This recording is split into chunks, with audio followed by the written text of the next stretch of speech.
How to play Spotify on different devices at the same time. Hello everyone, welcome back to our channel. So let's dive right in without wasting any time. Also make sure to watch this video till the end. So first of all open up Spotify on a device.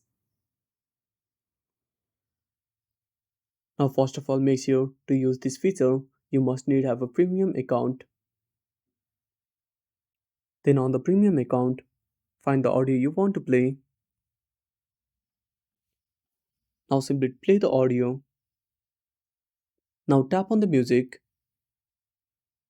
Now tap on the device icon. Now click on start a jam. Now tap on share link. Now share this link on the other devices.